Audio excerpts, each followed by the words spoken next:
আজ super tasty একটা mushroom recipe সবার সঙ্গে শেয়ার করব। আমি 7 প্যাকেট মাশরুম ভালো করে ধুয়ে ভাপিয়ে নিয়েছিলাম। মাশরুম ভাপালি একটা লাল জল বেরোয়, সেটা দিলে গ্রেভিটা পুরো অন্যরকম কালার হয়ে যাবে। তারপর একটু জল দিয়ে কিছুটা গোলমরিচ আর কিছুটা কাজু বাদাম আর কটা লঙ্কা দিয়ে খুব ভালো করে সেদ্ধ করে নিলাম। এবার এগুলো ঠান্ডা করে আর 2 চামচ পোস্ত দিয়ে একটা মিহি পেস্ট তৈরি করে রাখবো।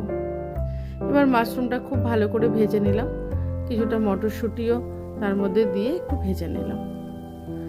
খুব ভালো করে ভেজে রেখে এটা নামিয়ে রাখবো। তারপর কড়াইয়ে আবার সর্ষের তেল দিয়ে দিলাম গোটা গরম মশলা, ফোড়ন, এলাচ, লবঙ্গ, দারুচিনি আর কটা গোলমরিচ। সেটা ভালো করে ভাজা হয়ে গেলে দিয়ে দিলাম আদা বাটা, একটু নুন দিয়ে দিলাম, আদাটা তাহলে চারিদিকে আর ছিটকাবে না। খুব ভালো করে কষিয়ে নিয়ে এর যাতে কাঁচা গন্ধটা চলে যায় ততক্ষণ পর্যন্ত এটা কষাতে হবে।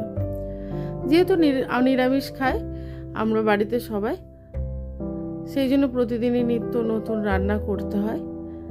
যেটা ভালো লাগে সেটা এই শেয়ার করলাম, আপনারাও সেটা সবার সঙ্গে শেয়ার করবেন, কমেন্ট করবেন, লাইক করবেন। আর যদি সাবস্ক্রাইব না করেন তাহলে অবশ্যই চ্যানেলটা সাবস্ক্রাইব করে পাশে থাকবেন। অল্প একটু কাঁচা লঙ্কা কুচিয়ে দিয়ে দিলাম। এই রান্নাটার মধ্যে কাঁচা লঙ্কার গন্ধটাও খুব ভালো লাগে।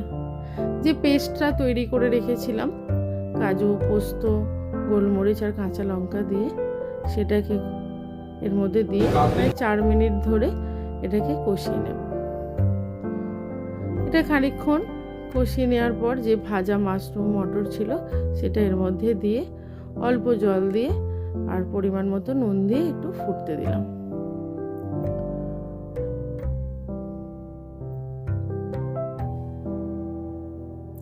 ভালো করে ফুটে উঠলে এটার মধ্যে একটু বাড়িতে তৈরি করা ফ্রেশ ক্রিম দিয়ে দিয়েছিলাম। বাজারের কেনা ফ্রেশ ক্রিম দিলেও ভালো লাগে, অসুবিধা নেই, আমার বাড়িতে ছিল তাই দিলাম। এই ক্রিমটা দেওয়ার জন্য রান্নাটার স্বাদটা একটু অন্যরকম হয়ে যায়।